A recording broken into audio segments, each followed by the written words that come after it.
बिस्मिल्लाहिर्रहमानिर्रहीम। अस्सलामु अलैकुम दोस्तों, उम्मीद आप सब खैर वाफियत से होंगे। सुल्तान नूरुद्दीन जंगी पार्ट 17। सुल्तान नूरुद्दीन जंगी का दरबार ख़ास लगा था।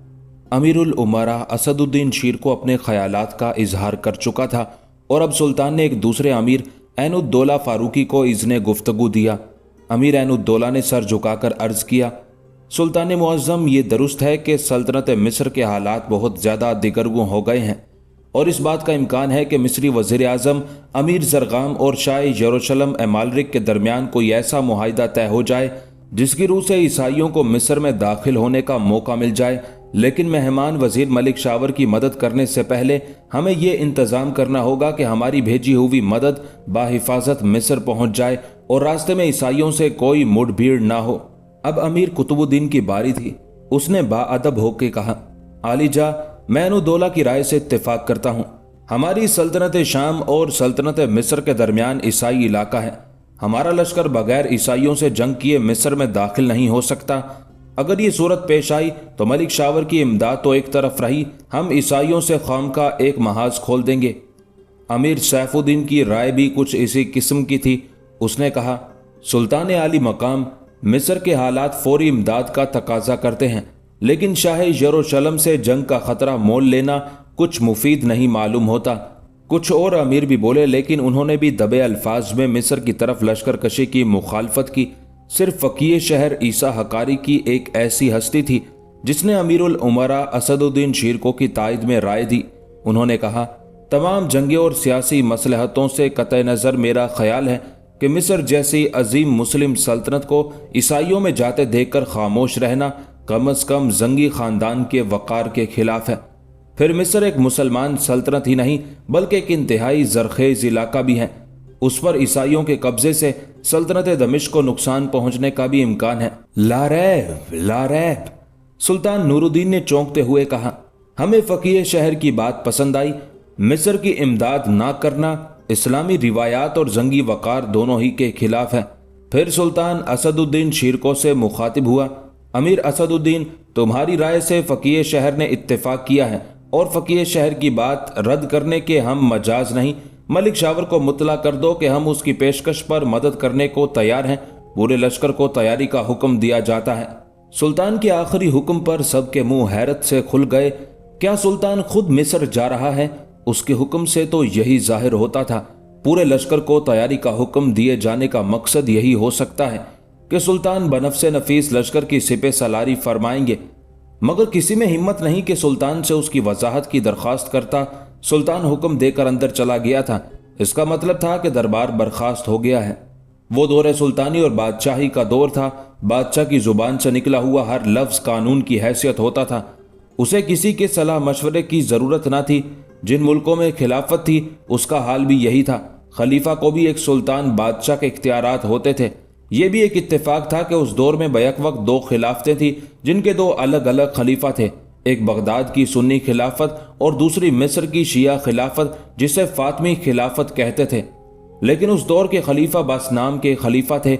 बगदाद की खिलाफत शहर की हदूद में महदूद थी और मिस्र की खिलाफत कसरे खिलाफत की दीवारों में मुक़य्यद हो गई थी। वहाँ का खलीफा अल-आज़िद अपने वज़ीर आज़म के हुक्म का पाबंद था। जो शख्स दारुल वज़ारत पर काबिज हो जाता वही मिस्र के स्याहो सफ़ेद का मालिक हो जाता। इसी तरह बगदाद की खिलाफत उस वक्त जंगी सुल्तान के मातहत थी। नूरुद्दीन महमूद जंगी का खुतबा बगदाद की मस्जिदों में पढ़ा जाता था। सुल्तान नूरुद्दीन के दरबार ख़ास लगाने का मकसद ये था कि मिस्र से आने वाले एक एक मुखबिर की इत्तला पर दरबार में गौर किया जाए।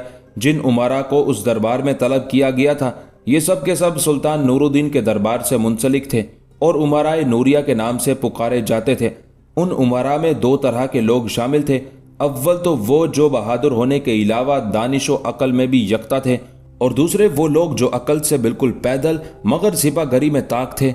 उनके अलावा शहर और मुल्क के वो मुअज़्ज़ज़ीन भी शामिल हुए थे जिन्हें अवाम का एतमाद हासिल था, मसलन फ़कीह शहर और कोतवाले शहर वगैरह। लेकिन ये अमीर सिर्फ उमराए नूरिया थे। उनकी अलग ना अपनी कोई ताकत थी और ना राय।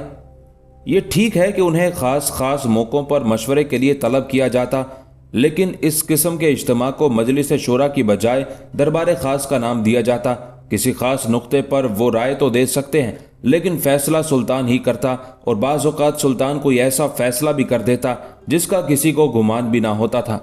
لشکر میں زور و شور سے تیاریاں ہو رہی تھی، تیروں کی نوکیں درست کی جا رہی تھی اور تلواروں پر جلد ہو رہی تھی۔ تیز تلوار ہی اس دور کے مہلک اور مقبول عام ہتھیار تھے۔ سپاہی کے لیے یہ ضروری تھا کہ اچھا شہ سوار ہونے کے علاوہ تیر اندازی اور شمشیر زنی کی اچھی مشق رکھتا ہو۔ شہر میں یہ افواہ گرم تھی کہ سلطان جہاد پر جا رہا ہے، حالانکہ خاص درباریوں کو معلوم تھا کہ یہ تیاریاں مصر جانے کی ہو رہی ہیں۔ امرائے نوریہ کو علم ہونے کے باوجود ان میں سے کوئی بھی اس افواہ کی تردید کرنے کے لیے تیار نہ تھا، کیونکہ سلطان نے اب تک اعلان عام نہ کیا تھا، اور جب تک سلطان کی طرف سے اعلان نہ ہوتا اس پر کوئی تبصرہ نہ ہو سکتا تھا۔ یہ دربار کی اہمیت اور سلطان کا حکم تھا۔ جب پورا لشکر کیل کانٹے سے لیس ہو کر سلطان کے ملاحظہ کے لیے میدان میں جمع ہوا تو سلطان کی طرف سے اعلان ہوا، ملک خدا کا، سلطانی سلطان نور الدین محمود کی، اور حکم سلطان شام کا کہ اسلامی لشکر تثلیث پرست عیسائیوں سے جہاد کرنے روانہ ہو رہا ہے۔ خاص و عام سے جو بھی خود کو سپہ گری کے لائق سمجھتا ہو، جہاد کا جذبہ رکھتا ہو، تو ناظم لشکر کے پاس حاضر ہو کر اپنا نام درج کرائے۔ یہ وہ ایک عام اعلان تھا جو سلطان کے کسی بھی ملک پر فوج کشی کے وقت کیا جاتا تھا۔ سلطان لشکر تو اپنے طور پر اکٹھا کرتا تھا یا پھر مختلف قلعے داروں اور والیوں سے طلب کرتا تھا، لیکن اس اعلان سے اس کے دو مقاصد ہوتے تھے۔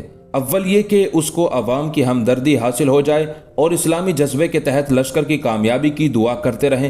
دوسرا مقصد تھا کہ اگر سلطان کسی چھوٹی ریاست پر حملہ کرنے جا رہا ہے تو اس کو اسلامی لشکر کی روانگی کا علم ہو جائے اور وہ خوف کھا کے بغیر کسی جنگ کے سلطان کی اطاعت قبول کرے۔ عیسائیوں کی طاقت کوئی کمزور طاقت نہ تھی، مسلمانوں کے خلاف وہ فوراً متحد ہو جاتے تھے، اس لیے یہ تو نہیں کہا جا سکتا تھا کہ سلطان کسی چھوٹی ریاست پر فوج کشی کرنے جا رہا ہے اور اس نے محض روب ڈالنے کے لیے اعلان کیا ہے۔ پھر ایسا کیوں کیا گیا، اس کا جواب کسی کے پاس نہ تھا۔ لشکر کے ملاحظہ کے بعد سلطان نے حکم دیا کہ لشکر کے 3 حصے کر دیے جائیں۔ یہ بھی ایک تعجب خیز بات تھی۔ لشکر کو ہمیشہ 2 حصوں میں تقسیم کیا جاتا تھا، ایک قلعے میں حفاظت کے لیے رہتا اور باقی لشکر روانہ ہو جاتا، لیکن اس وقت لشکر کے 3 حصے کرائے گئے، اس کا بھی کسی کے پاس جواب نہ تھا۔ آخر کوچ کی تاریخ کا اعلان ہوا، لیکن یہ اعلان بھی الجھا ہوا تھا۔ لشکر عام طور سے صبح کے وقت کوچ کرتے تھے، لیکن اس لشکر کو سر شام کوچ کرنا تھا۔ سب نے خاموشی سے اس اعلان کو سنا اور ان کی زبانوں پر خاموشی ہی طاری رہی۔ جس شام کو لشکر کی روانگی تھی، اس کی صبح کو ان تمام امرائے نوریہ اور سرداروں کو آخری ہدایات کے لیے شاہی محل میں طلب کیا گیا۔ ان امرائے نوریہ اور سرداروں کی فہرست میں جواں عمر امیر زادہ صلاح الدین ایوبی کا نام بھی شامل تھا۔ اس کی اطلاع صلاح الدین کو اس کے دوست امیر زادہ ظفر نے دی۔ مبارک ہو امیر زادہ صلاح الدین، تمہیں جہاد کی سعادت نصیب ہوئی ہے، امیر زادہ ظفر نے دل گرفتگی سے کہا۔ صلاح الدین نے اس کی افسردگی فوراً محسوس کر لی۔ اس نے جواب دیا، ظفر، تم نے یہ خبر اس قدر افسردگی سے کیوں سنائی؟ کہیں ایسا تو نہیں کہ تمہیں اس سعادت سے محروم رکھا گیا ہے؟ ہاں صلاح الدین، یہی بات ہے، شاید میری قسمت میں شہادت نہیں لکھی گئی۔ امیر زادہ ظفر اور زیادہ غمزدہ ہو گیا۔ اللہ اللہ، اس زمانے میں جوانوں کے سینے جوش جہاد اور شوق شہادت سے اس قدر بھرے ہوئے تھے، ایک کو جہاد پر بھیجا جاتا اور دوسرے کو موقع نہ ملتا تو وہ کس قدر افسردہ ہوتا تھا۔ اسے وہ قسمت کی سب سے بڑی نحوست سمجھتا تھا۔ اس جوش اور شوق کے مقابلے میں آج کے جوان کی کیا کیفیت ہے؟ جہاد کا تو وہ نام بھی نہیں جانتے۔ ان کا ایمان اور سیاست تو کلاشنکوف بن چکی ہے۔ یونیورسٹیوں اور کالج کی کلاسز میدان جنگ بنی ہوئی ہیں، اور ہمارے وہ طلبہ جن کے کاندھوں پر مستقبل کی راہبری کا بار پڑنے والا ہے، وہ پاگل کتوں کی طرح ایک دوسرے کو بھنبوڑنے اور خون بہانے پر تلے نظر آتے ہیں۔ صلاح الدین نے اسے اس قدر دل گرفتہ دیکھا تو سوال کیا، تم نے یہ خبر کس سے سنی؟ ہو سکتا ہے کہ جانے والوں میں تمہارا نام بھی شامل ہو۔ مجھے میرے والد صاحب نے بتایا ہے، ظفر نے وضاحت کی۔ انہوں نے مجھے وہ فہرست بھی دکھائی تھی جن میں سلطان کے ساتھ جانے والے امرائے نوریہ اور دیگر لوگوں کے نام درج تھے۔ کیا اس فہرست میں میرے ابا جان نجم الدین ایوب کا نام درج تھا؟ صلاح الدین ایوبی نے بڑی امیدوں سے پوچھا۔ نہ تمہارے بابا کا نام تھا اور نہ میرے بابا کا۔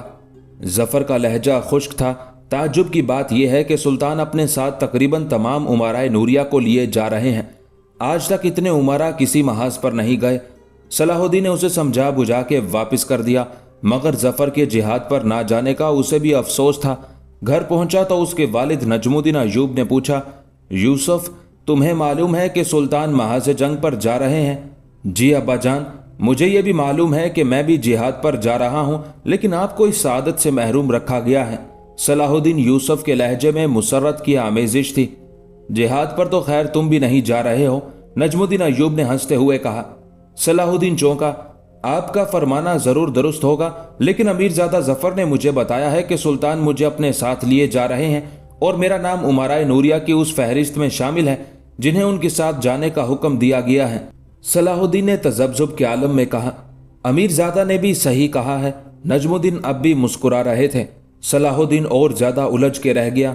मगर अब्बा जान वो, सलाहुद्दीन कुछ कहने की कोशिश कर रहा था कि उस वक्त असदुद्दीन शीरको आ गए और उसकी बात अधूरी रह गई। सलाहुद्दीन उन्हें सलाम करके एक तरफ चुपचाप खड़ा हो गया। तुम्हें इत्तला मिल गई है ना? शीरको ने सलाहुद्दीन से पूछा। किस बात की इत्तला? सलाहुद्दीन ने चिढ़ के जवाब दिया, अरे भाई यही कि तुम्हें आज शाम रवाना होना। उसे शीरको ने बताया। लेकिन अब्बा जान तो कह रहे हैं कि मैं सुल्तान के साथ नहीं जा रहा हूं, सलाहुद्दीन ने बेबसी से कहा। शीरको ने सोचते हुए सलाहुद्दीन के अल्फाज दोहराए, सुल्तान के साथ नहीं। फिर उसने रुक कर नजमुद्दीन की तरफ देखा। नजमुद्दीन अय्यूब ने तबस्सुम आमेज लहजे में कहा, हाँ मैंने सलाहुद्दीन से कहा था कि वो सुल्तान के साथ जिहाद पर नहीं जा रहा। ठीक तो कहा भाई नजमुद्दीन ने। शीरको भी मुस्कुराने लगे। तुम जिहाद पर नहीं जा रहे हो? जा रहे हो नहीं जा रहे हो? सलाहुद्दीन बौखला गया। अब्बा जान एक जबान में कहते हैं तुम जा रहे हो और दूसरी जबान में फरमाते हैं तुम सुल्तान के साथ नहीं जा रहे हो। आप भी यही फरमा रहे हैं। आखिर मैं इसे क्या समझूं? दोनों बातें सच हैं सलाहुद्दीन बेटे, असदुद्दीन शीरको ने संजीदगी से कहा। तुम सुल्तान के साथ नहीं मेरे साथ जा रहे हो। तो क्या आप सुल्तान के साथ नहीं जा रहे? सलाहुद्दीन ने भी संजीदगी से पूछा। ये मैंने कब कहा? शीरको बोले। इसे यूं समझो कि मैं सुल्तान के साथ जा रहा हूं और तुम मेरे साथ जा रहे हो। मैं पागल हो जाऊंगा चचा जान, ये सब क्या है? मैं कुछ नहीं समझ सका। सलाहुद्दीन ने दोनों हाथों से अपना सर पकड़ लिया। भाई अब इसे ज्यादा परेशान ना करो, असदुद्दीन असल बात समझा दो, नजमुद्दीन ने शीरको से कहा। सुल्तान किस वक्त रवाना हो रहे हैं? दोनों लश्कर असर की नमाज के बाद रवाना होंगे। फिर शीरको ने सलाहुद्दीन को इशारे से अपने करीब बुलाया। सलाहुद्दीन करीब आया तो शीरको ने सरगोशियों में कहा, मेरी बात गौर से सुनो सलाहुद्दीन, लश्कर सपहर को रवाना होगा। हम, तुम और मुंतखिब उमराए नूरिया सुल्तान के साथ होंगे, लेकिन रवानगी के बाद रात के अंधेरे में लश्कर दो हिस्सों में तकसीम हो जाएगा। एक हिस्सा लेकर सुल्तान ईसाई सरहदों की तरफ रवाना हो जाएंगे और दूसरा हिस्सा मेरी सरदारी में दूसरी तरफ जाएगा। सलाहुद्दीन हैरत से शीरको को देख रहा था। आप लश्कर लेकर किधर जाएंगे चचा जान? सलाहुद्दीन के दिल में तरह तरह के सवालात पैदा हो रहे थे। तुम्हें ये सवाल पूछने की जरूरत तो नहीं थी, लेकिन जब पूछ ही बैठे हो तो बताए देता हूं। शीरको के लहजे में जरा तलखी आ गई थी। उस वक्त नजमुद्दीन ने दखल दिया। सलाहुद्दीन, तुम्हारे चचा अमीरुल उमरा को एक लश्कर का सिपह सालार बनाकर मलिक शावर के साथ मिस्र भेजा जा रहा है। बाकी बातें तुम खुद जानते हो। सलाहुद्दीन का मिजाज चिड़चिड़ा हो गया। उसने शायद उसी झुंझलाहट में कहा, मैं मिस्र नहीं जाऊंगा अब्बा जान। इतना कह के सलाहुद्दीन मुंह ही मुंह में बुड़बड़ाता और लंबे लंबे डग भरता अपनी मां के कमरे में चला गया। नजमुद्दीन अय्यूब और असदुद्दीन शीरको उसे देख कर रह गए। कुछ देर खामोशी रही। फिर शीरको ने कहा, यह क्या हो गया है सलाहुद्दीन को? ऐसे मौके बार बार नहीं आया करते। कुछ समझ में नहीं आता। नजमुद्दीन भी परेशान हो गए। जिस वक्त आया था तो बहुत खुश था, कह रहा था कि जिहाद पर जाने वालों में उसका नाम खुद सुल्तान ने लिखा है, मगर अब मिस्र के नाम पर वो भड़क गया। ये बातें सलाहुद्दीन के सोचने की नहीं। शीरको के लहजे में नागवारी के आसार पैदा हो गए थे। उसे पता नहीं कि जिहाद का ऐलान एक जंगी चाल है, वरना जिहाद होने की कोई उम्मीद नहीं। तुम जाओ शीरको, मैं उसे समझाऊंगा। नजमुद्दीन ने शीरको का मिजाज बिगड़ते देखकर कहा। शीरको के गुस्से से सभी घबराते थे। उसे एक तो गुस्सा आता ही ना था, लेकिन जब उसका मिजाज बिगड़ता तो फिर कयामत ही आ जाती। किसी को दम मारने की जुर्रत ना होती थी। नजमुद्दीन उसे इसलिए टाल रहा था कि उसके जाने के बाद वो सलाहुद्दीन को पूरी बात समझा देगा। नजमुद्दीन को उम्मीद थी कि सलाहुद्दीन उसका कहना नहीं टाल सकेगा, लेकिन ये बातें वो शीरको के सामने नहीं करना चाहता था। शीरको एकदम उठ के खड़ा हो गया। मैं खुद उससे बात करूंगा। देखूं तो कैसे नहीं मानता वो, सुल्तान के सामने मेरा मुंह काला हो जाएगा। नजमुद्दीन ने उसका हाथ पकड़ के बिठा दिया। तुम यहीं ठहरो शिरको, मैं उसे लेकर आता हूं। नजमुद्दीन को भी शायद गुस्सा आ गया था। वो सीधा सलाहुद्दीन के पास गया और तुंद लहजे में बोला, यूसुफ, मुझे आज तक शिरको ने जवाब नहीं दिया, लेकिन तुमने इसी शिरको के सामने मिस्र जाने से साफ इनकार कर दिया। ठीक है, तुम्हारे पास इनकार की कोई दलील जरूर होगी, लेकिन इसके ये मानी तो नहीं कि तुम बड़ों से गुस्ताखी करो। सलाहुद्दीन बूढ़े बाप की आंखों में गुस्सा देखकर सहम गया। मैंने गुस्ताखी नहीं की, लेकिन अब्बा जान, क्या मुझे अपने मुतालिक फैसला करने का भी हक नहीं? जरूर है, तुम समझदार हो सलाहुद्दीन, नजमुद्दीन ने नरमी से कहा, लेकिन तुम्हें यह सोचना चाहिए कि सुल्तान नूरुद्दीन तुम्हारे आकाए नेमत हैं। उनकी हर बात तुम्हारे लिए हुक्म का दर्जा रखती है। जहां तक तुम्हारे मिस्र जाने का सवाल है तो उसका हुक्म सुल्तान ने नहीं दिया, बल्कि ये फैसला शिरको की दरखास्त पर सुल्तान ने किया है। अब्बा जान, मुझे जिहाद पर जाने की खुशी थी। इस वक्त मैं कहीं और नहीं जाना चाहता।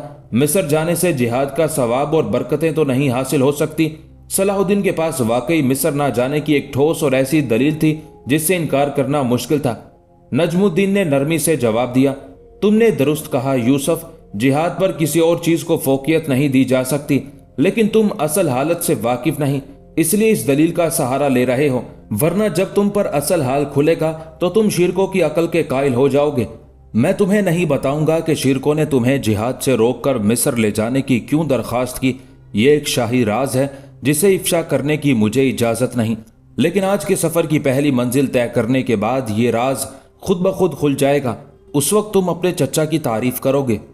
अब्बा जान, मुझे कुछ तो जरूर मालूम होना चाहिए, आखिर इसमें मेरा मुस्तकबिल और मेरी जात भी मुलव्विस है। सलाहुद्दीन जैसे जिद पकड़ गया था। सलाहुद्दीन, नजमुद्दीन ने चीख के कहा, यह तुम्हारी दूसरी गुस्ताखी है। सिपाही अपने सरदार से यह नहीं पूछा करते कि उसे महाज पर क्यों भेजा जा रहा है, जबकि उसके साथी आराम कर रहे हों। इस किस्म की बहस और जिरा को हुक्म अदुली और बगावत कहा जाता है। तामील करना सिपाही का पहला फर्ज है। शिरको तुम्हारे सरदार बल्कि सिपे सालार हैं, उनके हर हुक्म के सामने तुम्हें सर झुकाना चाहिए। मुझे अफसोस है अब्बा जान। सलाहुद्दीन का गुस्सा काफूर हो गया। मुझे ऐसा जवाब ना देना चाहिए था। आप चचा जान से कह दीजिए, वो जहां कहीं जाएंगे वहां जाऊंगा। नजमुद्दीन अय्यूब ने उसके सर पर हाथ रखा। शाबाश यूसुफ, तुम्हें यही तरीका करना चाहिए। मेरे साथ चलो और शिरकों के सामने माजरत करो। सलाहुद्दीन बिला उज़र बाप के साथ हो लिया। मुझे अफसोस है चचा जान, सलाहुद्दीन ने शिरकों के सामने पहुंचकर माजरताना अंदाज में कहा। उम्मीद है आप मुझे माफ फरमाएंगे।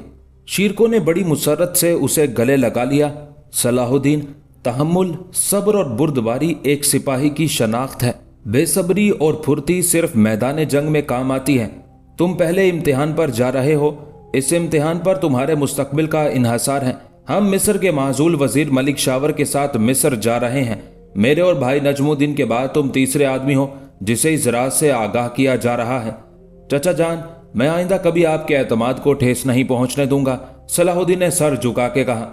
लश्कर का एक हिस्सा दमिश्क में छोड़ा गया और बाकी दो हिस्से सुल्तान के साथ जिहाद के लिए रवाना हुए। लश्कर की रवानगी सरे शाम रखी गई थी, इसलिए दमिश्क और कुर्बो जवार की तमाम आबादी लश्कर इस्लाम को अलविदा कहने कसर के सामने के मैदान में जमा हो गई। लश्कर वहां पहले ही मौजूद था। सुल्तान नूरुद्दीन महमूद जंगी वक्त का बड़ा पाबंद था, इसलिए लश्कर की रवानगी ठीक वक्त पर हुई। सुल्तान के साथ जाने के लिए जिन उमराए नूरिया का इंतखाब किया गया था, उनमें से ऐनुद्दौला, कुतुबुद्दीन नियाल, सैफुद्दीन हकारी, शहाबुद्दीन महमूद और फकीह ईसा हकारी ज्यादा मशहूर थे। इन लोगों ने आगे चल के बड़े बड़े कारनामे अंजाम दिए। इनके अलावा अमीरुल उमरा असदुद्दीन शिरको और सलाहुद्दीन यूसुफ थे। सलाहुद्दीन के अलावा बाकी सब उमरा सुल्तान के हर सफर में हम रिकाब होते थे। अवाम ने बड़े जोशो खरोश से लश्कर को रुखसत किया। सबसे आगे सुल्तान नूरुद्दीन महमूद जंगी का घोड़ा था। उसके दाएं जानिब अमीरुल उमरा और सिपे सालार लश्कर असदुद्दीन शिरको चल रहा था। दूसरे उमरा सुल्तान के बाएं तरफ चल रहे थे। लश्कर की रवानगी के थोड़ी देर बाद ही अंधेरा फैलने लगा, फिर गहरी तारीकी छा गई। निस्फ शब तक लश्कर उसी अंदाज से चलता रहा। फिर एक आबादी के करीब सुल्तान ने लगाम खींच के अपना घोड़ा रोक लिया। उसके साथ ही पूरा लश्कर रुक गया और सुल्तान ने पड़ाव करने का हुक्म दिया। सब लोगों को ताज्जुब था कि सुल्तान ने निस्फ मंजिल पर कयाम का हुक्म क्यों दिया, लेकिन किसी में पूछने की हिम्मत ना थी। सुल्तान के हुक्म की तामील शुरू हो गई। बार बर्दारी के जानवरों पर से सामान उतारा गया और देखते ही देखते रास्ते के एक तरफ दूर दूर तक कतार दर कतार खेमे लग गए। सुल्तान का खेमा एक ऊंचे मकाम पर नस्ब किया गया और उसी वक्त सुल्तान के खेमे में साथ आने वाले तमाम उमराए नूरिया को जमा किया गया। सबसे आखिर में अमीरुल उमरा असदुद्दीन शिरको खेमे में दाखिल हुआ। उसके साथ सलाहुद्दीन यूसुफ भी था। उमराए नूरिया ने नागवार अंदाज में सलाहुद्दीन को देखा और उनमें से बाज के तेवरियों पर बल पड़ गए। सुल्तान का खेमा दोहरा था, यानी उसके दो हिस्से थे। अगले हिस्से में तमाम उमरा जमा थे और सुल्तान अभी दूसरे हिस्से में था। वो तमाम उमरा के जमा होने का इंतजार कर रहा था। उमराए नूरिया जमीन पर बिछे फर्श मखमली पर बैठे थे। सलाहुद्दीन अपने चचा असदुद्दीन शिरको के बराबर बैठ गया। अमीर ऐनुद्दौला ने फौरन एतराज किया, अमीर मोहतरम शिरको, हमारी महफिल में इस बच्चे को लाने का क्या मकसद है? अमीर ने ऐनुद्दौला को घूर के देखा। इस बच्चे को लाया नहीं हूं, बल्कि इसे बुलाया गया है। ऐनुद्दौला ने उसे सख्ती से जवाब दिया, अमीर, आप इसके चचा हैं और कौन बुला सकता है इसे यहां? शिरको ने गुस्सा दबाते हुए कहा, यह सवाल आप सुल्तान आली मकाम से कीजिएगा। सलाहुद्दीन यूसुफ आली जा के हुक्म से यहां आया है। उसी वक्त सुल्तान दूसरे हिस्से से उधर आ गए। हमने बुलाया है सलाहुद्दीन यूसुफ को। कौन एतराज कर रहा है?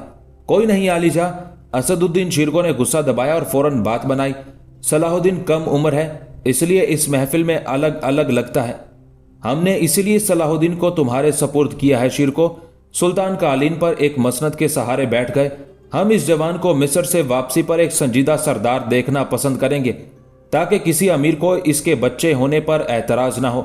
सुल्तान ने शिरको और ऐनुद्दौला की नरम गरम गुफ्तगू सुन ली थी, लेकिन उन्होंने दोनों में से किसी की सरजनिश नहीं की। लेकिन ऐनुद्दौला की सख्त कलामी शायद उन्हें नागवार गुजरी थी और खतरा था कि वो उस भरे दरबार में कोई और सख्त बात ना कर बैठे, इसलिए सुल्तान ने उसे तनबीह कर दी। उमराए नूरिया सुल्तान के मिस्र के इशारे पर चौंक उठे थे और एक दूसरे को नजरें बचा बचा के देख रहे थे। उन्हें बिल्कुल मालूम न था कि सुल्तान के क्या इरादे हैं। उमराए नूरिया को उसकी इत्तला भी ना थी कि मिस्र का माजूल वजीर आजम भी लश्कर में मौजूद है। सुल्तान ने उसे लश्कर के पिछले हिस्से के साथ चलने का हुक्म दिया था। तमाम सरदार और अमीर दस्त बस्ता खड़े थे। सुल्तान ने गुफ्तगू का आगाज किया, ए उमराए नूरिया और तख्तो ताज के जान निसारो, वक्त कम है और सफ़र बहुत तवील। इस लश्कर की रवानगी और सफ़र का असल मकसद हमने अपने वफादारों से कसदन पोशीदा रखा था, इसलिए कि दमिश्क में तमाम दुश्मन ममालिक के जासूस किसी न किसी भेस में हर वक्त घूमते रहते हैं। इसके अलावा दमिश्क एक बड़ी तिजारती शाहराह पर वाक़ है, इसलिए शहर की शाहराएं शुमालो जनूब और मशरिक व मगरिब के ताजिरों से हर वक्त भरी रहती हैं और ये ताजिर जिधर जाते हैं उधर दमिश्क की खबरें भी ले जाते हैं। इस तरह वो लाशऊरी तौर पर जासूसी के मुर्तकिब होते हैं और उन्हें उस फेल से ना कोई रोक सकता है और ना उन्हें उसकी कोई सजा दी जा सकती है। सुल्तान सांस लेने के लिए रुका और हर एक के चेहरे पर फर्दन फर्दन नजर डाली। हमने दमिश्क में ऐलान किया था कि हम जिहाद पर जा रहे हैं। जाहिर है कि हमारा जिहाद ईसाइयों के साथ होता है। बेशक हम ईसाइयों से जरूर जिहाद करेंगे, लेकिन इस वक्त मिस्र का मसला सरे फहरिस्त है। मिस्र की ताज़ा तरीन इतलात के मुताबिक मिस्र के मौजूदा वज़ीर आज़म मलिक ज़रगाम और यरूशलेम के बादशाह मालरिक की एक नए मुआहदे पर गुफ्तगू हो रही है। आपको इल्म है कि मिस्र हर साल एक खतीर रकम शाही यरूशलेम को बतौर खिराज अदा करता है। मुसलमानों के लिए यही एक हद तक आमेज बात है, ना कि उस नए मुआहदे के तहत मिस्र में ईसाई लश्कर की एक माकूल तादाद मुस्तकिल तौर पर रहा करेगी, जिसके तमाम अखराजात के अलावा पहले से अदा किए जाने वाले खर्च की रकम दुगनी कर दी जाएगी, जिसके लिए हम शिरकों को हुक्म देते हैं कि वो 2000 सवारों को लेकर सुबह होने से पहले मिस्र की तरफ रवाना हो जाए। मिस्र के माजूल वज़ीर आज़म मलिक शावर इस वक्त हमारे साथ हैं। वो शिरकों की रहनुमाई करेंगे। किसी को कुछ कहना या दरियाफ्त करना हो तो इजाज़त है। किसी तरफ से कोई आवाज़ नहीं आई। सुल्तान ने ज़रा इंतज़ार के बाद कहा, शिरको इस लश्कर कशी के सिपह सालार होंगे। इनकी मदद एक मजलिस मशवरत करेगी, जिनके अरकान हमारे उमराए नूरिया में से सैफुद्दीन मस्तूब हकारी, ऐनुद्दौला बारूकी, कुतुबुद्दीन नियाल, फ़की ईसा हकारी और शहाबुद्दीन महमूद हारमी होंगे। सुल्तान नूरुद्दीन ने अपनी बात खत्म करने के बाद एक बार फिर इंतजार किया कि शायद कोई बोले, लेकिन किसी में बोलने की हिम्मत न थी। आखिर सुल्तान ने कहा, सब लोग जा सकते हैं। शिरको तुम अपनी मर्जी के 2000 सवार मुंतखब कर सकते हो। सुल्तान नूरुद्दीन जंगी के जिहाद पर रवाना होने से पहले ही यह खबर यरूशलेम पहुंच गई। सुल्तान ने खुद ही उस खबर को आम करने का इशारा दिया था। सुल्तान की हिकमत अमली ये थी कि शाही यरूशलेम परेशान होकर और मिस्र का ख्याल छोड़कर अपने इलाकों को बचाने की फिक्र में लग जाए और इस दौरान शिरको रेगिस्तान पार करके मिस्र पहुंच जाए। सुल्तान की हिकमत अमली कामयाब रही। शाह यरूशलेम कुछ ऐसा परेशान हुआ कि उसने अपनी शुमाली सरहद की तरफ एक लश्कर रवाना कर दिया। दूसरी तरफ जब मिस्री वफ्द को यह मालूम हुआ कि यरूशलेम और सुल्तान में जंग होने वाली है तो वो समझ गए कि अब यरूशलेम से उन्हें कोई मदद नहीं मिल सकती। उन्होंने यरूशलेम में ठहरना बेकार समझा और बड़ी तेजी से मिस्र वापस हो गए। मिस्र में भी तरह तरह की अफवाहें गर्दिश कर रही थी। पूरा मिस्र अफवाहों की लपेट में था। जरगाम को उम्मीद थी कि उसके दोनों चालाक भाई नासिरुद्दीन हुमाम और फखरुद्दीन हुमाम शाह यरूशलेम को जरूर मना लेंगे और वक्त ज़रूरत उसे यरूशलेम से फौजी मदद मिल जाएगी। लेकिन उसके भाइयों ने वापस जाकर कुछ और ही हालात बयान किए। उन दोनों की चालाकी यरूशलेम में तो चल ना सकी थी और ये दुगना खिराज दे आए थे, लेकिन उन्होंने भाई के सामने वाकई बड़ी चालाकी से बातें बनाई। वजीर आजम मिस्र जरगाम ने बड़ी उम्मीदों से पूछा, मेरे बिरादरान गिरामी ने यरूशलेम के भेड़िए को जरूर सब्ज बाग दिखाकर दोस्ती पर राजी कर लिया होगा। फखरुद्दीन हुमाम ने बड़ी मक्कारी से जवाब दिया, खुदाबंद वजीर आजम की उम्र दराज करे, हमने शाह यरूशलेम पर ऐसा रोगने काज मला कि वो भीगी बिल्ली बन गया। फिर उसने हमारी ऐसी खातिर मुदारात की कि जैसे किसी बादशाह की हो। क्यों भाई नासिरुद्दीन, मैं ठीक कह रहा हूं ना? दोनों भाइयों में पहले ही मिली भगत हो गई थी। नासिरुद्दीन ने तड़क के कहा, खुदा आपका जलाल कायम रखे। शाह मालिक हमें अपने सामने देखकर बौखला गया। उसने हमें फातेह सरदार के अलकाब से मुखातिब किया और इस्तकबाल में आंखें बिछा दी। गुज़िश्ता किस्त में मिस्र और यरूशलेम की जंग का हाल बयान किया गया था। इसमें अगरचे मिस्री लश्कर जो फखरुद्दीन हुमाम और नासिरुद्दीन हुमाम की सिपह सलारी में लड़ा था वो यरूशलेम के ईसाई लश्कर से शिकस्त खा गया था, लेकिन मिस्रियों ने तमाम आबी रास्ते और पुश्ते तोड़कर मुल्क में मसनूई सैलाब पैदा कर दिया था। शाह यरूशलेम को उस सैलाब की वजह से मजबूरन वापस जाना पड़ा। इसके बावजूद फखरुद्दीन और नासिरुद्दीन खुद को फातेह समझते थे। वजीर आजम जरगाम उन लन तरानियों से चिढ़ गया। उसने डपट कर कहा, इन फजूल बातों को बंद करो, पहले ये बताओ कि शाह मालिक ने क्या जवाब दिया। नासिरुद्दीन सटपटा गया, लेकिन संभल के बोला, खुदा आपको सलामत रखे। जवाब देने की उसकी क्या हिम्मत थी। वो हमें अपना लश्कर हवाले करने पर आमादा हो गया, लेकिन यरूशलेम के माली हालात आजकल बहुत खराब हैं। खजाना खाली पड़ा है, लोग भूखों मर रहे हैं। मैंने शाह को तसल्ली दी और नासिरुद्दीन हुमाम ने रुक के फखरुद्दीन हुमाम को देखा। फखरुद्दीन पहले से ताज़ा दम था। उसने भाई की बात पर फौरन गिरह लगाई। उस फकीर को इल्म है कि मिस्र एक दौलतमंद मुल्क है, चुनाचे उसने दस्ते सवाल बढ़ाया और हमने उसके कशकोल में मुकर्रर रकम के अलावा बतौर खिराज कुछ ज्यादा रकम डाल दी। बस वो आपका मती हो गया है। नासिरुद्दीन ने बात आगे बढ़ाई, कहने लगा कि दोस्त वो जो मुसीबत में काम आए। फिर उसने आपको हजारों दुआएं दे डाली। वजीर आजम गुस्से से बेकाबू हो गया। नासिरुद्दीन के बच्चे, हमें दुआएं नहीं, फौजी मदद चाहिए। इस बारे में उसने क्या जवाब दिया? नासिरुद्दीन की बजाय फखरुद्दीन बोला, वजीर भाई, नंगा क्या धोएगा और क्या निचोड़ेगा? फौज उसके पास कहां? उसके लश्कर का बेशतर हिस्सा हमसे मुकाबले में मारा गया। मदद देना तो एक तरफ, वो तो हमसे मदद मांगने लगा। हाथ जोड़ के सामने खड़ा हो गया, कहने लगा कि सुल्तान नूरुद्दीन यरूशलेम पर बढ़ता चला आ रहा है। यारी और दोस्ती दिखाने का यही वक्त है। जो मदद कर सकते हो फौरन भेजो, वरना यरूशलेम खत्म हुआ तो फिर मिस्र में कुछ नहीं तो दूसरी यलगार में खुदा न खास्ता मिस्र का सफाया हो जाएगा। जरगाम भी फिक्रमंद हो गया। इसका मतलब है तुम जैसे खाली हाथ गए थे वैसे ही वापिस आ गए हो। खिराज देते देते अपनी जेबें भी खाली कर दी हैं। अब हमारा क्या बनेगा? कुछ नहीं बनेगा, और बनेगा तो बेहतर बनेगा। फखरुद्दीन ने बड़े फख्र से कहा, मगरूर शावर को हमने शिकस्त दी। अमालिक शाह यरूशलेम को हमने पीछे हटने पर मजबूर कर दिया। अगर दमिश्क के सुल्तान ने मिस्र का रुख किया तो उसे बिलबेस के रेगिस्तानों में दफन कर देंगे। तुम दोनों गारत हो जाओ। जरगाम बेबसी से बोला, बुरा वक्त आते देर नहीं लगती। बिलबेस के दिफा को और मजबूत करो, खुदा न करे उनका रुख उधर हो, वरना गजब हो जाएगा। शावर वहां पहले ही पहुंचा हुआ है।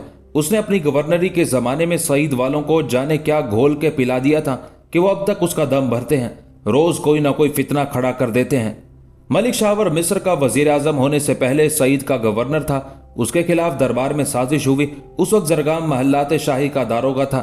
उसने मलिक शावर को साजिश से आगाह करके उसकी जान बचाई। फिर इसी जरगाम की कोशिशों से मलिक शावर मिस्र का वजीर आजम हुआ था, लेकिन वजीर होते ही उसने जरगाम को रास्ते से हटाने की कोशिश की। चुनाचे दोनों में जंग छिड़ गई और जरगाम ने उमराए बरकिया की मदद से मलिक शावर को मुल्क से निकाल बाहर किया। ملک شاور کا سلوک اپنے صوبہ سعید والوں کے ساتھ بہت اچھا تھا، اس لیے ملک شاور کے معزول ہونے کے بعد بھی سعید والے اسے یاد کرتے۔ ملک شاور کی بیوی، بہن اور 2 بچیاں اس وقت بھی سعید میں پناہ حاصل کیے ہوئے تھی۔ بعض مفاد پرستوں نے یہ خبر زرگام کو پہنچا دی تھی اور اس نے کئی بار فوجی سوار بھیج کر سعید کے گھر والوں کو گرفتار کرنے کی کوشش کی تھی، لیکن گھر گھر تلاش کے باوجود وہ شاور کے اہل خانہ کو نہ پا سکے تھے۔ عامر غربی جو ملک شاور کا سالہ تھا، اس کی اور زرتاج کی آخری ملاقات ملک شاور کی حویلی کے کھنڈرات میں ہوئی تھی۔ سعید میں عامر غربی کا زیادہ قیام اس کے اور زرتاج دونوں ہی کے لیے خطرناک تھا، وہ کسی وقت بھی پکڑے جا سکتے تھے۔ اس نے قاہرہ پہنچ کے ملک شاور کے بارے میں مزید معلومات حاصل کی، پر جب اسے کامل یقین ہو گیا کہ ملک شاور دمشق پہنچ چکا ہے تو اس نے بھی ادھر ہی کا رخ کیا۔ یہ بات انہی دنوں کی ہے جب وزیر مصر زرگام کے حکم سے اس کے دونوں بھائی کچھ فوج لے کر بلبیس جا رہے تھے۔ اتفاق سے قافلہ بھی ادھر ہی جا رہا تھا۔ عامر غربی قافلے کے ساتھ ہو لیا۔ اسی طرح عامر غربی اور مصری فوج آگے پیچھے بلبیس پہنچے۔ عامر غربی نے سوچا کہ وہ 1-2 روز بلبیس میں ٹھہرنے کے بعد یروشلم روانہ ہو جائے گا، کیونکہ دمشق جانے والا راستہ یروشلم ہو کر گزرتا تھا۔ لیکن دوسرے ہی دن بلبیس میں افواہ پھیلی کہ شاہ یروشلم اور ملک شام کے سلطان نور الدین زنگی کی فوجوں میں جھڑپ شروع ہو گئی ہے۔ اس کا مطلب تھا کہ قلعے کا راستہ بند ہو گیا اور عامر غربی کا یروشلم جانا بیکار ہے۔ اس غریب کی زندگی مسافرانہ بن کے رہ گئی تھی۔ آج اس سرائے میں تو کل اس سرائے میں، وہ شہروں اور قصبوں اسی طرح خانہ برباد پھر رہا تھا۔ اس زمانے میں ہر جگہ مسافروں کے لیے سرائے ہوتی تھی جن کا کرایہ بہت کم ہوتا تھا۔ ان سرائوں پر علاقے کے حاکم کا سخت دباؤ رہتا تھا، اس لیے سرائے کے مالکان نہ تو کرایہ بڑھا سکتے تھے اور نہ کھانے پینے کی چیزوں کے نرخ بڑھ سکتے تھے۔ اب عامر غربی مجبور ہو کر بلبیس کی ایک سرائے میں بیٹھ گیا۔ ظاہر ہے کہ جب تک مسلمانوں اور عیسائیوں کی جنگ ختم نہیں ہوتی اس وقت تک قافلوں کی آمد و رفت خطرے سے خالی نہ تھی۔ شمال کی طرف جانے والے تمام قافلے رک کے رہ گئے تھے۔ یروشلم تک کا راستہ اگرچہ کھلا ہوا اور محفوظ تھا، لیکن کوئی قافلہ یروشلم جانے کے لیے بھی تیار نہ تھا۔ عامر غربی کے یہ دن بہت بے کیف گزر رہے تھے۔ بے کیف دن تو وہ بلبیس آنے سے پہلے بھی گزار رہا تھا۔ یہ ادبار اور مصیبت اس پر اس وقت نازل ہوئی تھی جس دن سے اس کے بہنوئی ملک شاور کے دماغ میں مصر کی وزارت حاصل کرنے کا خیال پیدا ہوا تھا۔ ملک شاور بڑا موقع شناس تھا، لیکن زرگام کے معاملے میں وہ دھوکہ کھا گیا۔ اس نے زرگام کی طاقت کا غلط اندازہ لگایا اور اس سے بگاڑ بیٹھا۔ اس نے اگرچہ وزارت حاصل کر لی تھی، لیکن زرگام کی دشمنی نے اسے ایک دن بھی چین نہ لینے دیا اور آخر اسے اپنے 3 بیٹوں میں سے بڑے بیٹے علی سے ہاتھ دھونا پڑا۔ باقی 2 طاہ اور کامل کا بھی کچھ پتہ نہ تھا کہ وہ جا کے چھپ گئے یا کسی کے ہاتھوں مارے گئے۔